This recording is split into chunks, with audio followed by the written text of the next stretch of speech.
Sígame así.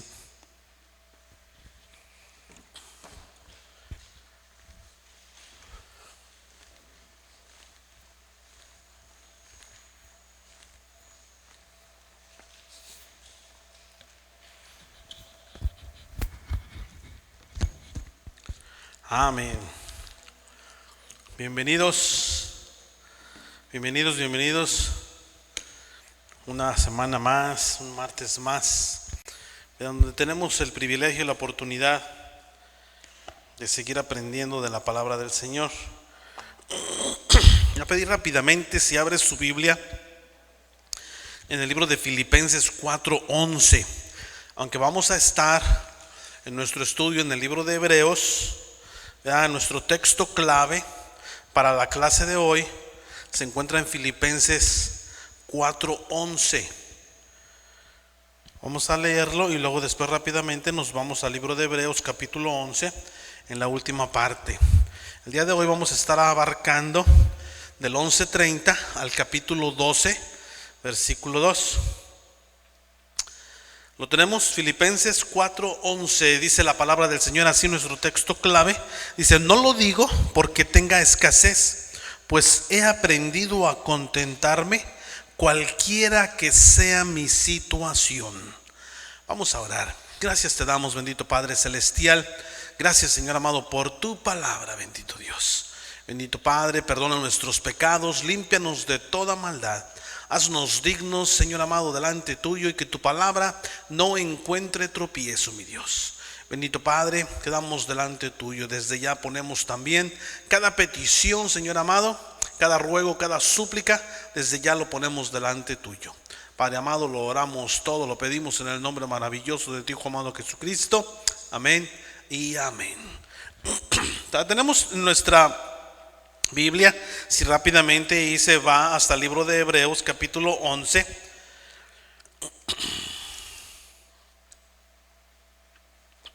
El libro de Hebreos capítulo 11, verso 31. Verso 30 y 31. Vamos a comenzar leyendo esos dos versos.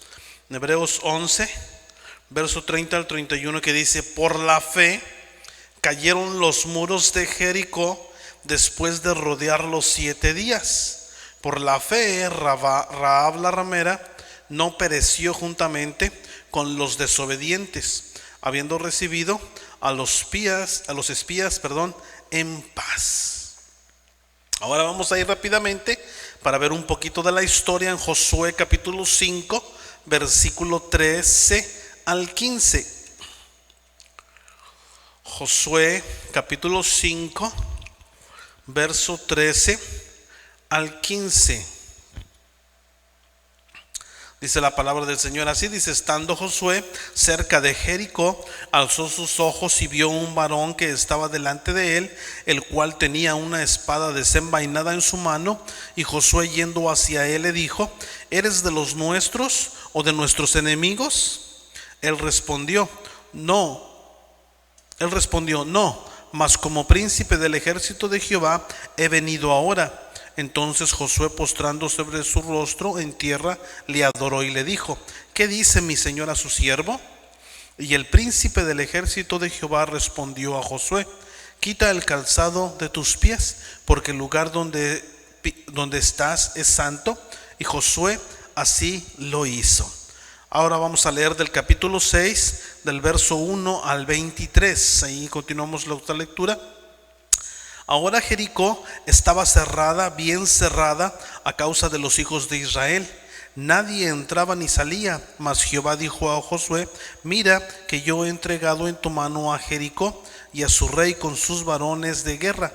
Rodearéis pues la ciudad todos los hombres de guerra, yendo alrededor de la ciudad una vez, y esto haréis durante 6 días. Y 7 sacerdotes llevarán 7 bocinas de cuernos de carnero delante del arca, y al 7º día daréis 7 vueltas a la ciudad, y los sacerdotes tocarán las bocinas. Y cuando toquen prolongadamente el cuerno del carnero, así que oigáis el sonido de la bocina, todo el pueblo gritará a gran voz, y el muro de la ciudad caerá. Entonces subirá el pueblo cada uno derecho hacia adelante, llamando pues Josué hijo de Nun a los sacerdotes, y les dijo: llevad el arca del pacto, y 7 sacerdotes lleven bocina de cuerno de carnero delante del arca de Jehová. Y dijo al pueblo: pasad y rodead la ciudad, y los que están armados pasarán delante del arca de Jehová. Y así que Josué hubo hablado al pueblo, los 7 sacerdotes llevando las bocinas de cuerno de carnero, pasando delante del arca de Jehová, y tocaron las bocinas, y el arca del pacto de Jehová los seguía.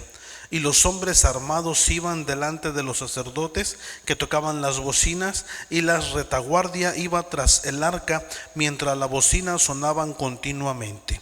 Y Josué mandó al pueblo diciendo: vosotros no gritaréis, ni se oirá vuestra voz, ni saldrá palabra de vuestra boca, hasta el día que yo os diga: gritad, entonces gritaréis. Así que él hizo que el arca de Jehová diera una vuelta alrededor de la ciudad, y volvieron luego al campamento, y allí pasaron la noche. Y Josué se levantó de mañana, y los sacerdotes tomaron el arca de Jehová.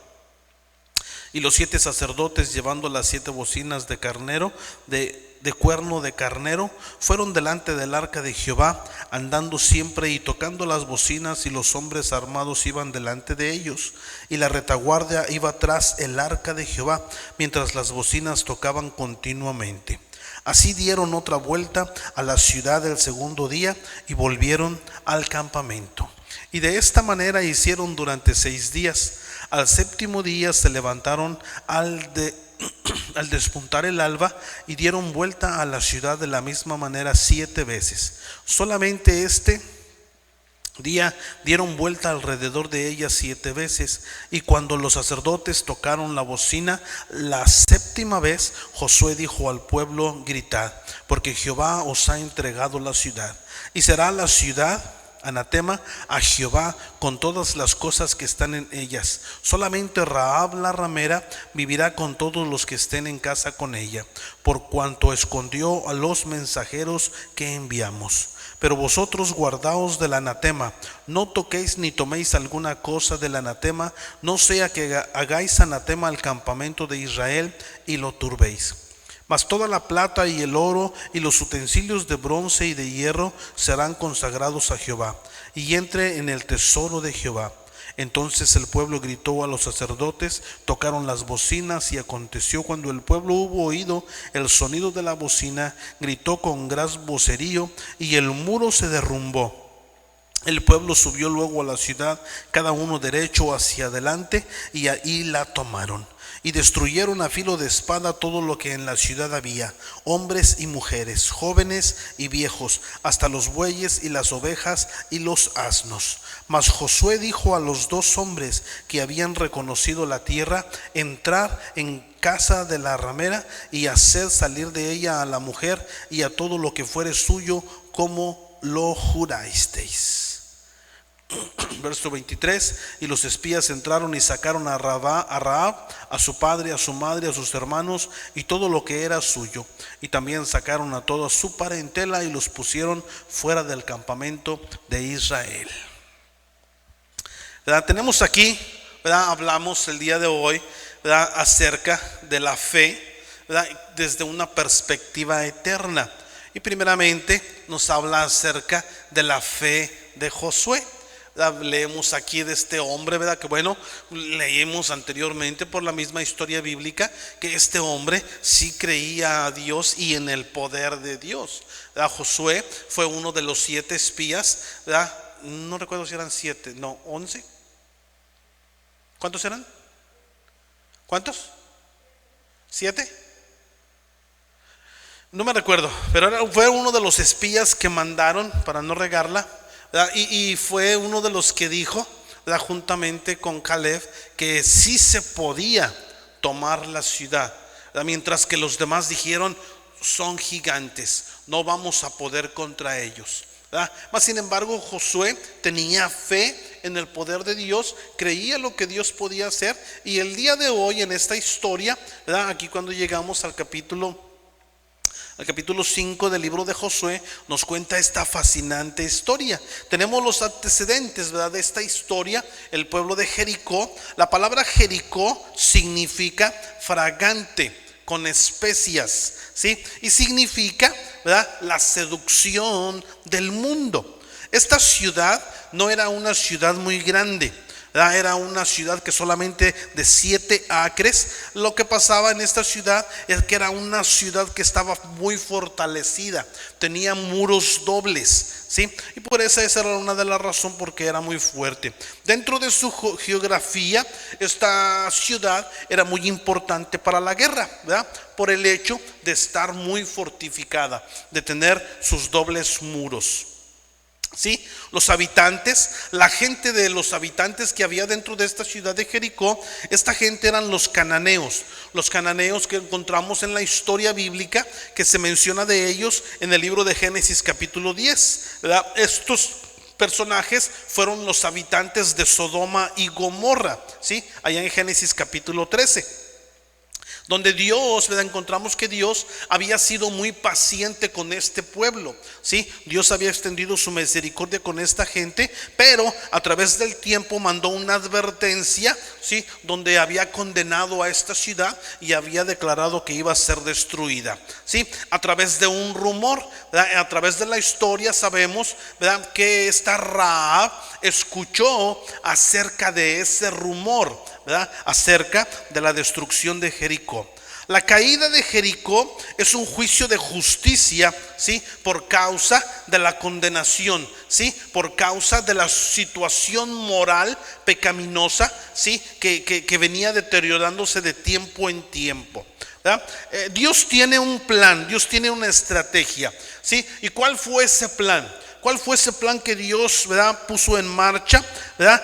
Una vez, ¿verdad?, alrededor de la ciudad, ¿verdad?, leímos, ¿verdad?, que iban a marchar alrededor de la ciudad en silencio, ¿sí?, excepto las trompetas. Las trompetas estarían tocando, ¿verdad?, por 6 días estarían marchando, ¿verdad?, todo el pueblo, los sacerdotes, todo, excepto el séptimo día, ¿verdad?, iban a marchar 7 veces alrededor y después a gritar, ¿verdad?, a marchar derecho hacia adelante al centro de la ciudad, ¿sí? Y esto era muy importante, ¿verdad?, mirar que esta ciudad no era una ciudad muy grande, ¿verdad? Cuando los líderes que iban en punta iban marchando hacia adelante, dando vuelta alrededor de toda la ciudad, en ese momento, cuando ellos estaban terminando la primera vuelta, la última parte del grupo de los israelitas apenas estaba comenzando.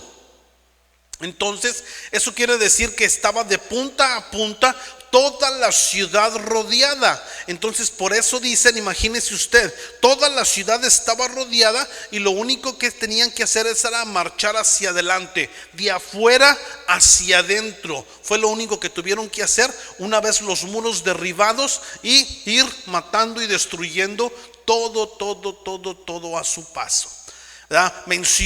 Recuerde que menciona la palabra es anatema a Dios. La palabra anatema quiere decir maldecido, ¿verdad? Había sido maldecido por Dios, por tal razón no tenía por qué vivir o ser salvado, a excepto de Rahab y toda su familia. ¿Cuáles eran las intenciones de Dios, ¿verdad? ¿Qué fue lo que Dios estaba o trataba de hacer, ¿verdad?, a través de este plan? Dios pudo haber hecho, ¿verdad?, sin este ritual de dar vueltas y vueltas, ¿verdad? Lo pudo haber hecho en un solo día, lo pudo haber hecho en unas cuantas horas, ¿verdad? No tan solamente o en solamente 1 hora o en menos de 1 hora. ¿Pero por qué? ¿Verdad? La razón de esto era desmoralizar, desconcertar a los cananeos, ¿verdad?, que la destrucción fuera más vigente para ellos, más a la visibilidad. Esto también era una prueba de fe y obediencia para los hijos de Israel. Imagínense, vayan y den 7 vueltas. Ay, eso es como de locos, ¿no? Vamos a la guerra, pero lo único que tenemos que hacer es marchar y dar vueltas, ¿verdad? Entonces era una prueba de fe ¿verdad? Y más adelante vamos a seguir hablando de este detalle que es muy, muy importante, ¿verdad? Crear también un vínculo de unidad entre los israelitas, ¿verdad? Esto nos deja un principio muy grande en la vida a nosotros como iglesia. Recuerde, una de las figuras más grandes que tenemos nosotros como iglesia es el pueblo de Israel. Es el pueblo de Israel y cada una de las tribus marchando juntos.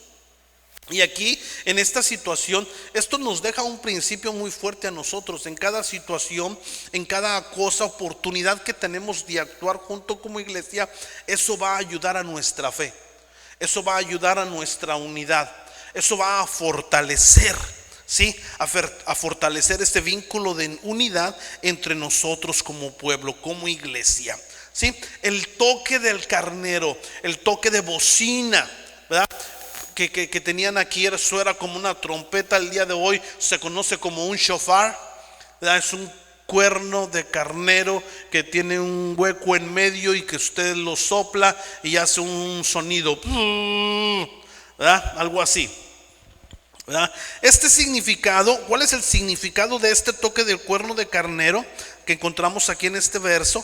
¿Verdad? Esto era usado para anunciar el año de jubileo cada 50 años, en el día de expiación.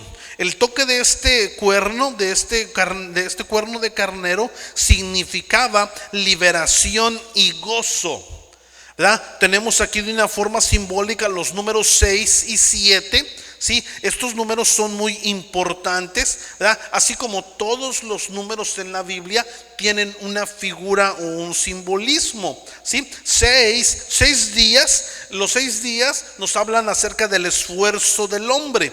El séptimo día es un día de reposo, ¿verdad? El séptimo día es el día de reposo,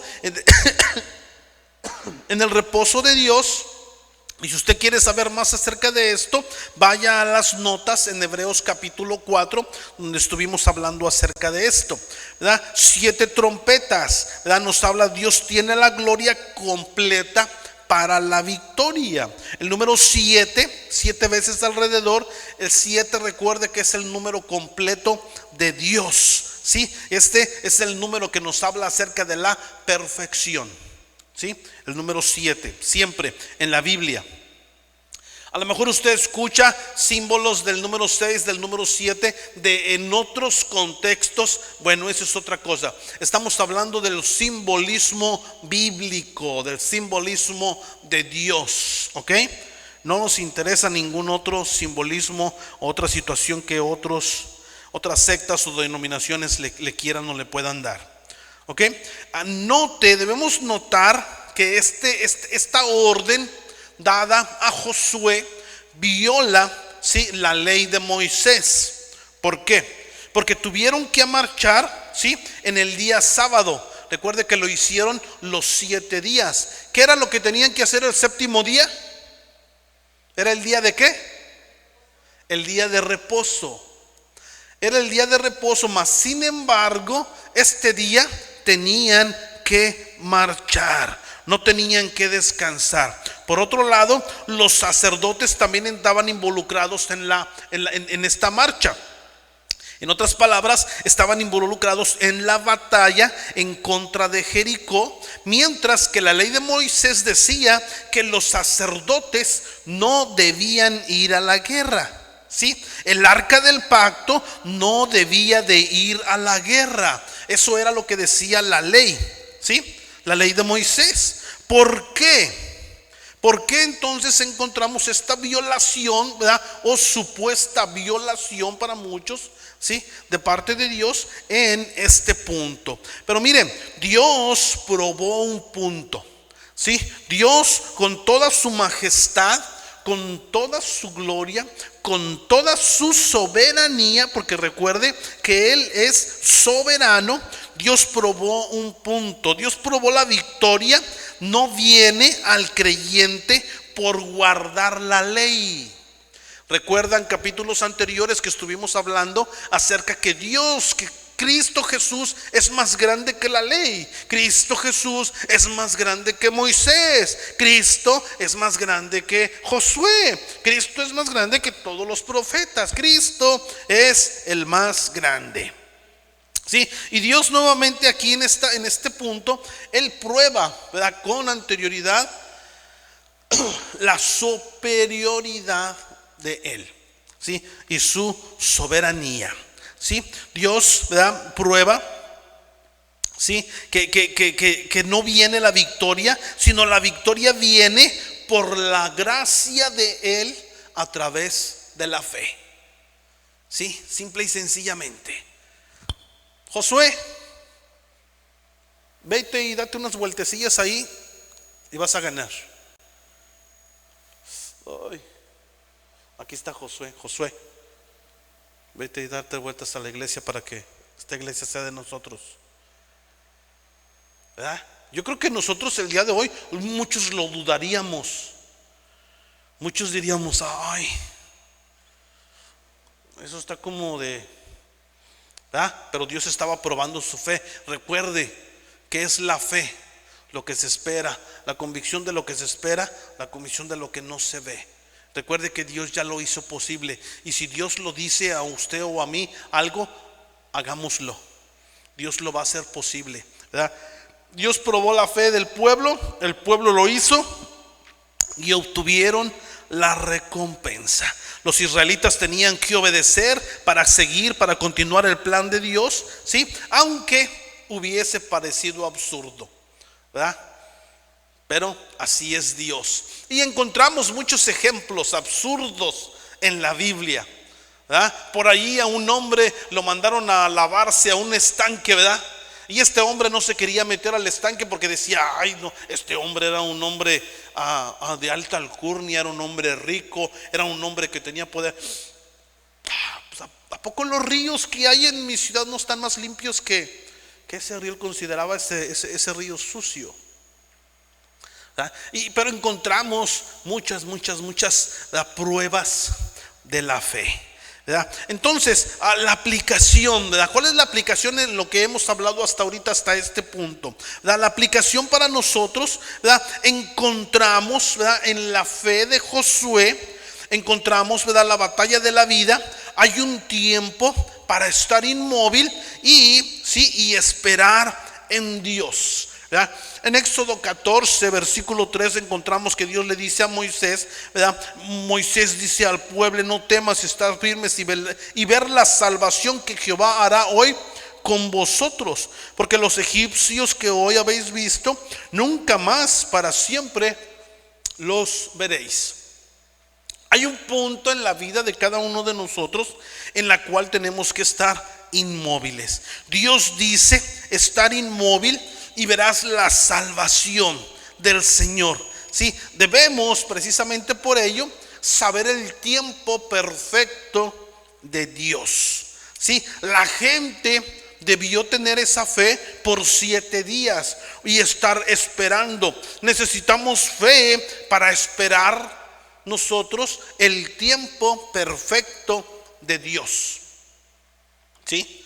Y por esa razón, ¿verdad?, debemos saber que hay una guerra espiritual en contra de la fortaleza, ¿sí?, en contra de nuestra fe por nuestro enemigo Satanás, ¿verdad? La misma palabra en el libro de Efesios, ahí en el capítulo 6, nos dice que no tenemos lucha contra sangre y carne, sino contra principados, potestades, contra gobernadores de las tinieblas de este siglo, contra huestes espirituales de maldad de las regiones celestes, ¿verdad? Por ello la palabra del Señor nos dice tomar la armadura de Dios para que podáis resistir en el día malo, y habiendo acabado todo esto, estar firmes pues, ceñidos vuestros lomos con la verdad, vestidos con la coraza de justicia, los calzados los pies con el apresto del evangelio de la paz, sobre todo tomad el escudo de la fe, con que podáis apagar todos los dardos de fuego del maligno, y tomad el yelmo de la salvación y la espada del Espíritu, que es la palabra de Dios, orando en todo tiempo con toda oración y súplica en el Espíritu, y velando en ello con toda perseverancia, súplica por todos los santos. ¿Sí? Entonces la fe, ¿verdad? Va ahí, entonces esperar en el Señor, tener paciencia, tener confianza, tener perseverancia, ¿sí? Y saber que hay un enemigo sobrenatural de nuestra fe, ¿verdad? Satanás, ¿verdad? Debe saber que nuestra fe, o él está esperando, deseando que nuestra fe falle, ¿sí? Para así él poder tener la victoria. Y nosotros pues no vamos a ver la victoria. Ahí le pregunto a usted, ¿usted vive en victoria? ¿O Satanás le está robando su victoria? ¿Sí? Así es de que debe de pelear contra nuestro enemigo para mantener así nuestra fe. ¿Sí? La fe y la obediencia son ingredientes importantes para la victoria. ¿Sí? La fe y la obediencia son ingredientes importantes para la victoria. ¿Sí? Hacemos nuestra parte, Dios recibe la gloria, ¿sí? Porque Dios tiene la estrategia perfecta, ¿sí? De parte de Él, para que nosotros, ¿verdad?, podamos llevarnos esa victoria a través de la fe. Amén. ¿Alguien tiene algún comentario o una pregunta hasta aquí? Nadie. Perfecto. Eso quiere decir que todo está entendido y anotado. Vamos rápidamente allá a Josué capítulo 2, verso 1 al 21.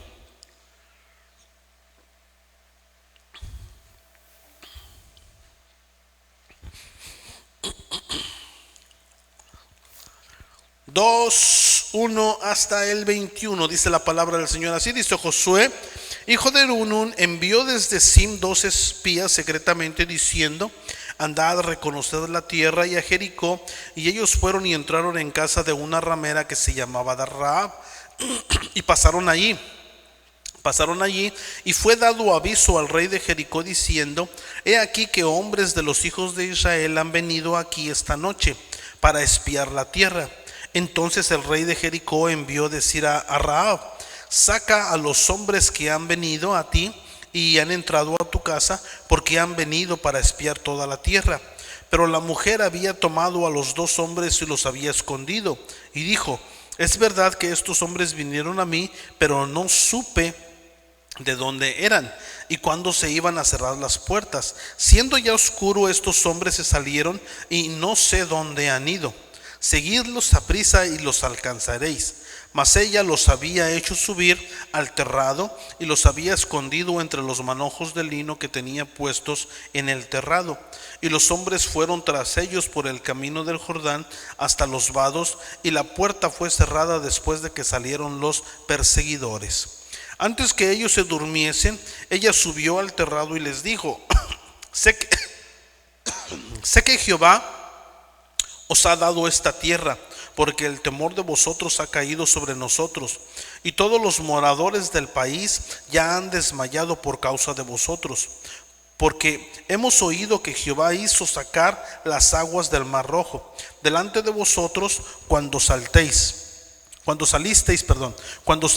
de Egipto, y lo que habéis hecho a los reyes de los amorreos que estaban al otro lado del Jordán, a Sehón y a Og, y a los cuales habéis destruido.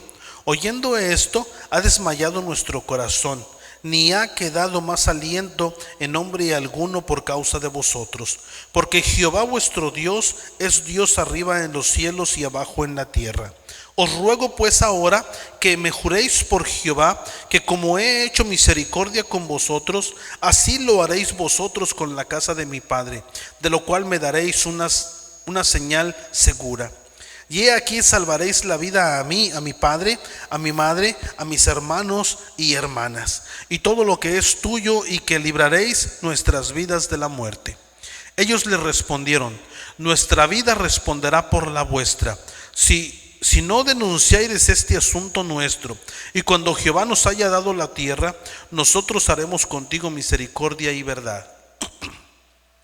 Entonces ella los hizo descender con una cuerda por la ventana, por la casa donde estaba el muro de la ciudad, y ella vivía en el muro, y les dijo: marchaos al monte, para que los que fueron tras vosotros no os encuentren, y estad escondidos ahí 3 días, hasta que los que os siguen hayan vuelto, y después os iréis por vuestro camino.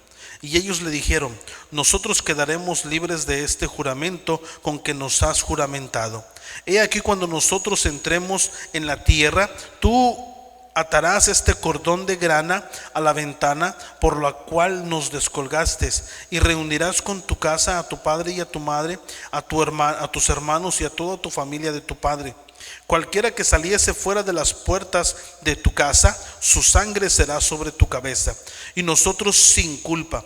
Mas cualquiera que estuviese en casa contigo, su sangre será sobre nuestra cabeza, si mano le tocare. Y si tú denunciares este nuestro asunto, nosotros quedaremos libres de este juramento con que nos has juramentado. Ella respondió: sea así como habéis dicho. Luego los despidió y se fueron, y ella ató el cordón de grana a la ventana.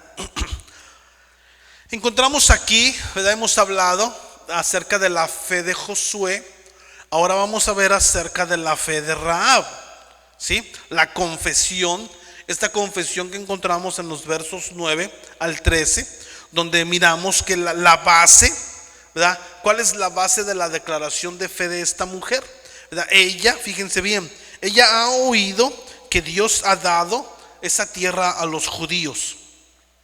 Ella sabía que los habitantes de la tierra estaban condenados. Ella sabía que Dios había libertado a los israelitas de Egipto. Ella había oído por rumores acerca de todas las victorias de los israelitas en el desierto. Ella sabía que Dios, Jehová, es el Dios verdadero, ¿verdad? Y ella usó este nombre, Jehová. Ella usó el nombre Elohim, ¿sí? El nombre judío para Dios, ¿sí? Ella hizo una súplica de misericordia para ella y para toda su familia. Ella tenía fe en la capacidad de Dios para salvarle a ella y salvar a su familia, ¿sí? Ella tuvo esa fe, tenía fe para la salvación física, ¿sí? De su familia, ¿verdad? La acción, ¿qué fue lo que ella tuvo que hacer para mostrar su fe? Escondió a los espías, pidió a los espías la salvación, ató este cordón de granada, este cordón escarlata, ¿sí? En la ventana, ¿sí? El significado de este cordón, ¿sí? El significado de este cordón es un modelo de fe, ¿sí? A través de las obras, como lo expresa el libro de Santiago capítulo 2 verso 17, que nos dice: y así también la fe, si no tiene obras, es muerta en sí misma, ¿sí? Recuerde que para mostrar fe o caminar en fe tiene que ir acompañada de acciones, ¿sí? Santiago capítulo 2 también en los versos 24 y 25 nos dice: vosotros veis pues que el hombre es justificado por las obras y no solamente por la fe. Asimismo también Rahab la ramera no fue justificada por obras cuando recibió a los mensajeros y los envió por otro camino, ¿sí? Está hablando de la acción, la fe en acción. No simple y sencillamente dijo: tengo fe, y no hizo nada. Tuvo fe y fue acompañada de la acción. Este es un modelo, ¿sí? De la línea sanguínea de Cristo. Recuerde que Rahab llegó a ser la esposa de Salomón, que fue un príncipe de Judá, ¿sí? Esta es una prefigura, ¿sí? De salvación, ¿sí? Porque habiendo anunciado Moisés todos los mandamientos de la ley a todo el pueblo, tomó la sangre de los becerros, de los machos cabríos con agua, lana escarlata e hisopo, y roció el mismo libro también a todo el pueblo, diciendo: esta es la sangre del pacto que Dios os ha mandado. Además de esto, roció también con la sangre del tabernáculo todos los vasos del ministerio, y así todos fueron purificados según la ley con sangre, y sin derramamiento de sangre no se hace remisión, ¿verdad? Lo que nos dice en el libro de Hebreos capítulo 9, ¿sí? Entonces también el capítulo 11, verso 31 nos dice: por la fe, Rahab, la ramera, no pereció juntamente con sus descendientes, habiendo recibido a los espías en paz. ¿Sí? Así es de que este acto de este pequeño cordón escarlata rojo, ¿verdad?, nos recuerda la sangre del cordero de Pascua, ¿sí?, cuando fueron puestos en los dinteles de las puertas, cuando el pueblo salió de Egipto. ¿Sí? Todas las personas dentro de la casa que estuvieran manchadas con esa sangre, ¿verdad?, serían salvas. Dios repite esta prefigura.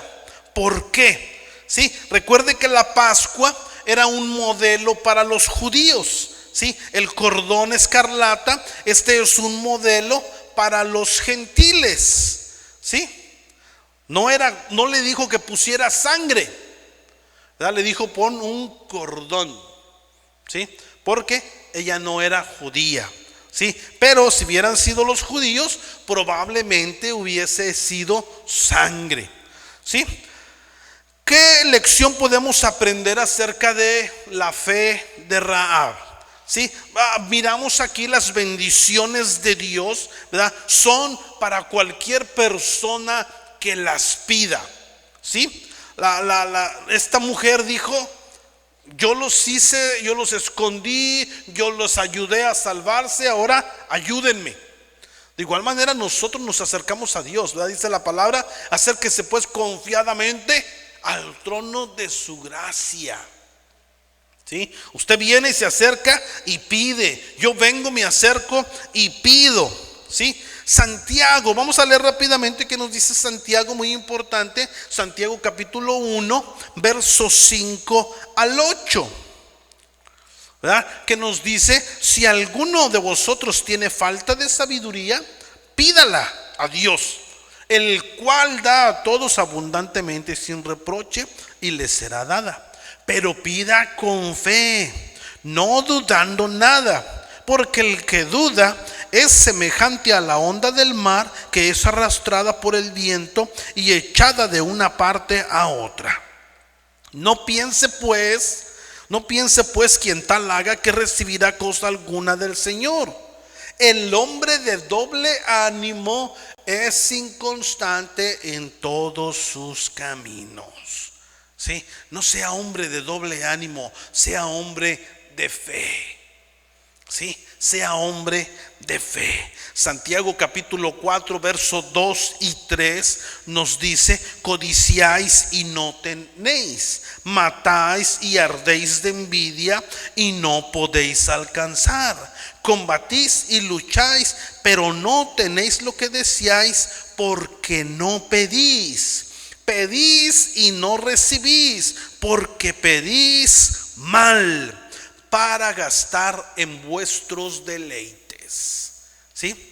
Así es de que pida con fe, pero pida de acuerdo a la voluntad de Dios. Amén. Mantener fe no simplemente es fácil, ¿verdad?, en circunstancias que están llenas de peligro, ¿verdad? Encontramos aquí una perspectiva eterna, que es la única manera de mantener su fe en circunstancias difíciles, en circunstancias dificultosas. ¿Sí? Leemos allí en el libro de Hebreos. ¿Sí? Si quiere rápidamente, vamos al libro de Hebreos capítulo 11, verso 32. ¿Sí? Hasta el 12:2, que nos dice así. Dice: ¿y qué más digo? Perdón, ya me ando leyendo. No, sí. 11:32 adelante. ¿Y qué más digo? Porque el tiempo me faltará contando de Gedeón, de Barak, de Sansón, de Jefté, de David, así como de Samuel y de los profetas, que por fe conquistaron reinos, hicieron justicia, alcanzaron promesas, taparon bocas de leones, apagaron fuegos impetuosos, evitaron filo de espada, sacaron fuerzas de debilidad e hicieron fuertes en batalla. Pusieron en fuga ejércitos extraordinarios. Las mujeres recibieron sus muertos mediante resurrección, mas otros fueron atormentados, no aceptando el rescate a fin de obedecer mejor resurrección.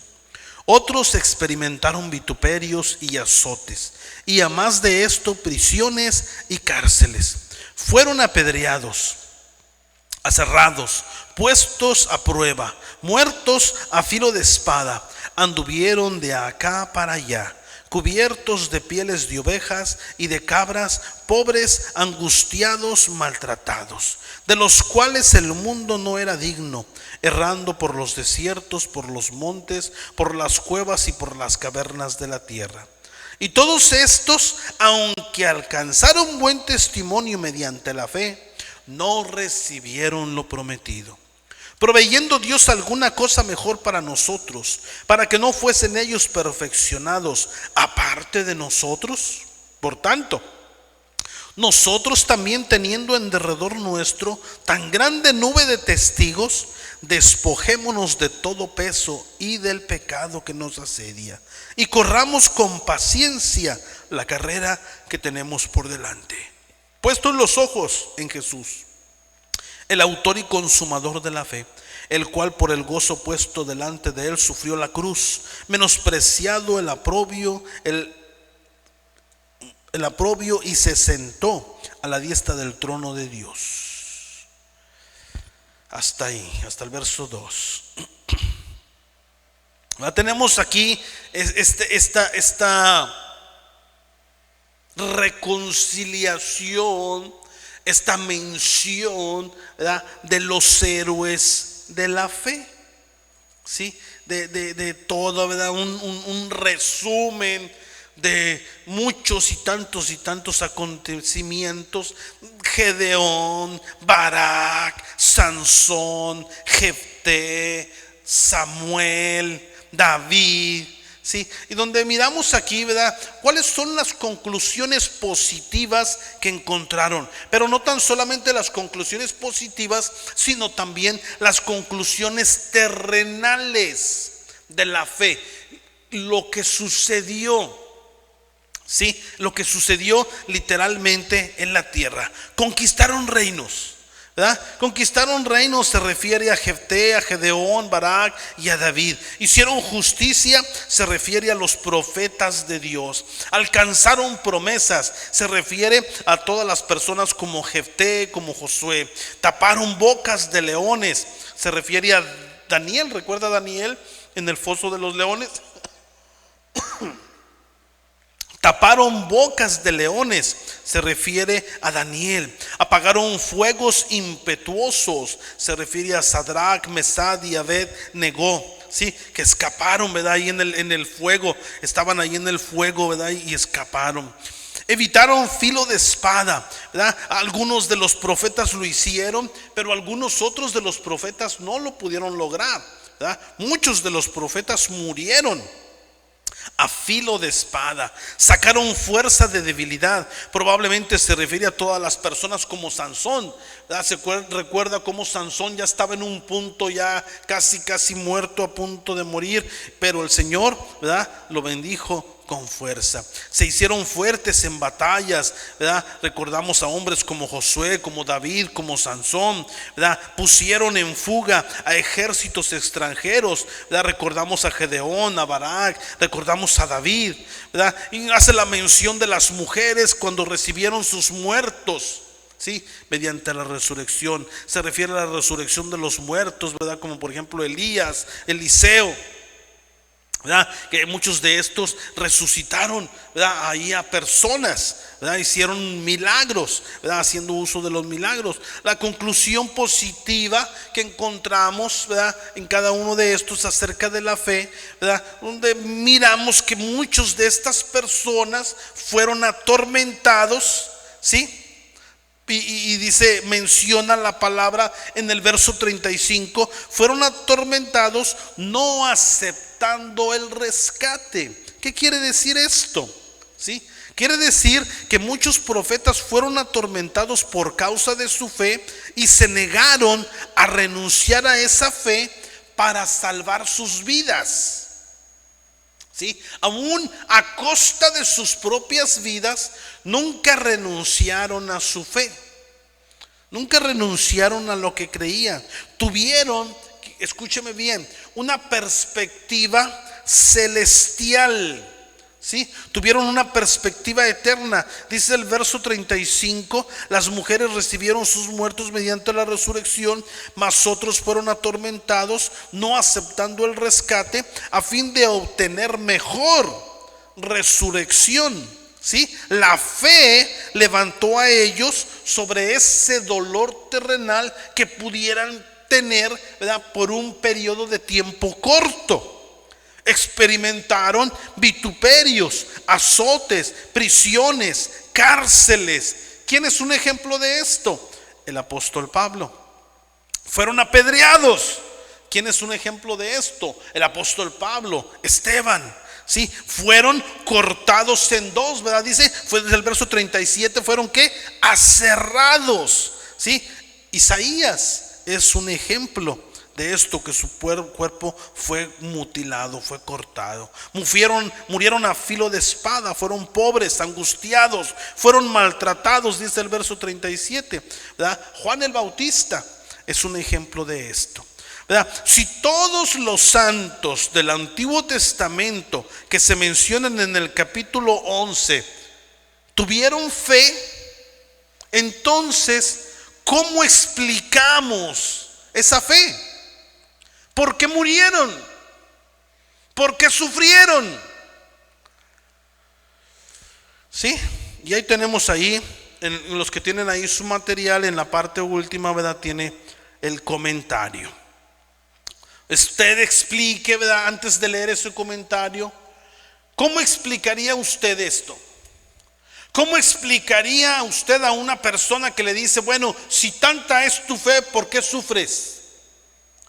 Si el apóstol Pablo tuvo tanta fe, ¿por qué murió como murió? ¿Por qué sufrió lo que sufrió? Los profetas que murieron a filo de espada, si tanta era su fe, ¿por qué murieron a filo de espada? ¿Sí? Su perspectiva eterna de la vida significaron, ¿da?, cosas eternas. Esto era más importante que las victorias terrenales que pudieran haber tenido.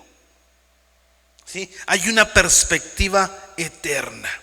¿Por qué algunos veían respuestas a sus oraciones? ¿Por qué algunos eran protegidos del sufrimiento y de la persecución? ¿Por qué algunos eran protegidos de la muerte y otros no? ¿Verdad? Igual manera.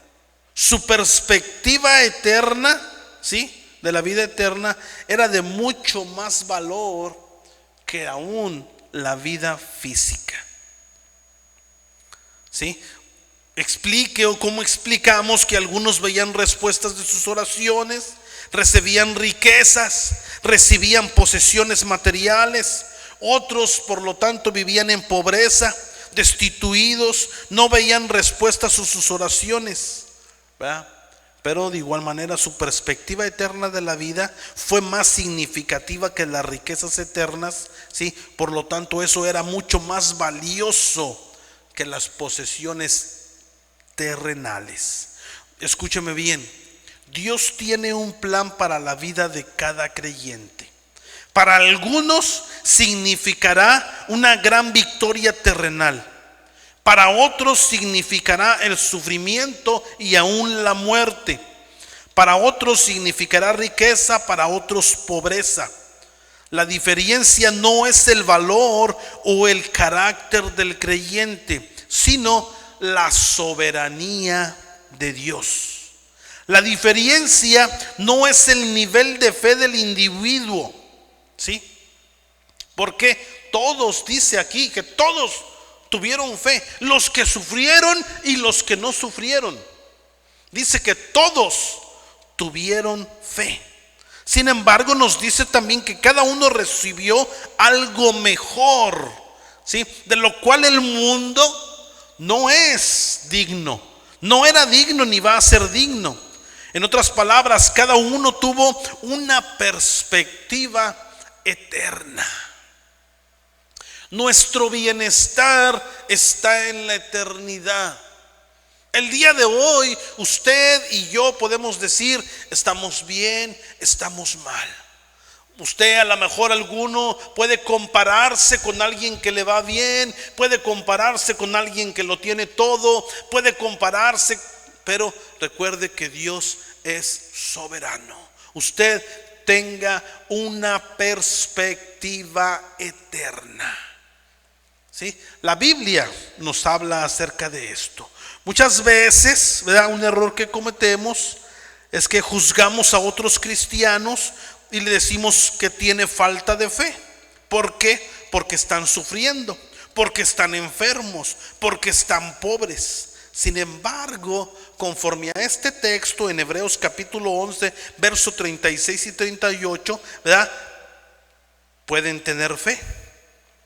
Y recuerde que está usted en buena compañía.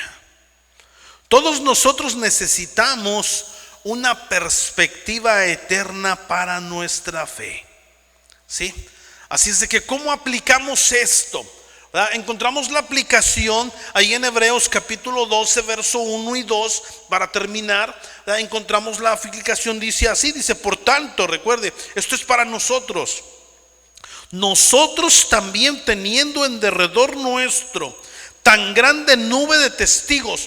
Todos estos ejemplos que hemos hablado, de los que sufrieron y no sufrieron, de los que estuvieron y estuvieron mal, de todo este desfile, de los que murieron a espada y los que no, los que fueron cortados y los que no, los que fueron apedreados y los que no. Dice: despojémonos de todo peso y del pecado que nos asedia, y corramos con paciencia la carrera que tenemos por delante, puestos los ojos en Jesús, el autor y consumador de la fe, el cual por el gozo puesto delante de él sufrió la cruz, menospreciando el oprobio, y se sentó a la diestra del trono de Dios.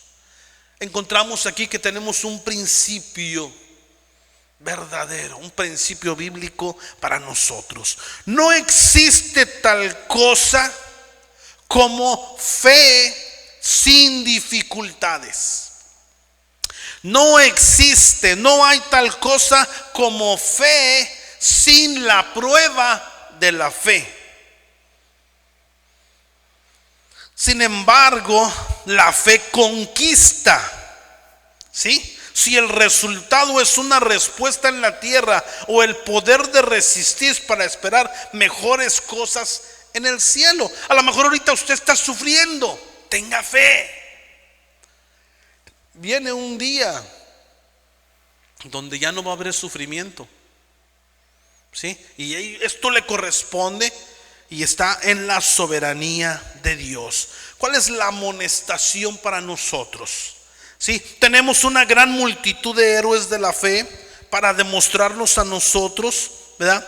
Por eso debemos despojarnos del pecado, vivir la vida cristiana, ser pacientes, ¿verdad?, y tener una perspectiva eterna.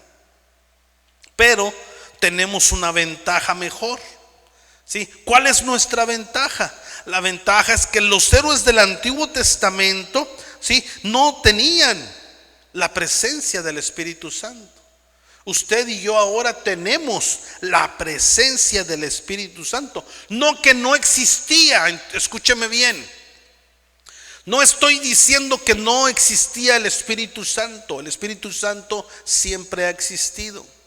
La manifestación del Espíritu Santo en el tiempo antiguo no la tenían en comparación como la tenemos usted y yo el día de hoy. Podemos tener una relación personal, podemos tener una relación íntima con Jesucristo, ¿sí? Si ellos lo lograron, mucho mejor nosotros lo podremos lograr. Amén. Así es de que, ¿dónde debe de estar nuestro enfoque? Nuestro enfoque debe de estar puesto en Jesucristo, que es el autor y consumador de nuestra fe. ¿Sí? Jesucristo es el que comienza, es el que inicia la fe en nosotros. No trabajamos para levantar la fe por nuestras propias fuerzas o por nuestra propia voluntad. Jesucristo es el que lo hace en nosotros. La clave de la fe, ¿sí? Fuerte para mantener nuestros ojos en Jesucristo, ¿sí? No es para mantener en el objeto de la fe o de las oraciones o de las circunstancias a nuestro alrededor, ¿sí? Es para mantenerlo en Jesucristo. No se enfoque en las circunstancias. No se enfoque, ¿sí? en las oraciones. Sí, debemos estar orando, pero nuestro enfoque no debe de estar en la oración. Nuestro enfoque debe de estar en Jesucristo. Amén. Así es de que recuerde, y le dejo con este pensamiento, con esta aplicación para nuestras vidas. A la luz de todo lo que hemos visto, de todo lo que hemos examinado, ¿sí? ¿En dónde está su perspectiva? Usted vive, usted tiene una perspectiva eterna, o está enfocado en los problemas de hoy. Está enfocado en las circunstancias de hoy. Si está sufriendo, ¿está enfocado en el sufrimiento de hoy? ¿O tiene una perspectiva eterna? Sí, lo dejo con ese pensamiento. Y si no tiene una perspectiva eterna, ¿qué va a hacer para hacer ese cambio? ¿Qué tiene que hacer para obtener una perspectiva eterna? Amén. Lo dejo con ese pensamiento. Vamos a orar y le entregamos el tiempo a nuestra oradora, que va a orar por las peticiones. Gracias te damos, bendito Padre Celestial. A ti sea toda la gloria, la honra, la alabanza. Gracias te damos por esa perspectiva que nos das. Gracias, Señor amado, por que tú eres el objeto de nuestra fe. Tú, Jesucristo. Ayúdanos, enséñanos. Y como aquel hombre dijo en aquel tiempo cuando tú estabas aquí, Señor, ayuda a mi fe. Ayuda a mi fe. Bendito Padre Celestial, quedamos delante tuyo. Desde ya ponemos toda petición, ruego, súplica delante tuyo. Y ayúdanos a obtener esa perspectiva eterna, si es que no la estamos ahí. Lo oramos, lo pedimos todo en el nombre maravilloso de tu Hijo amado Jesucristo. Amén y amén.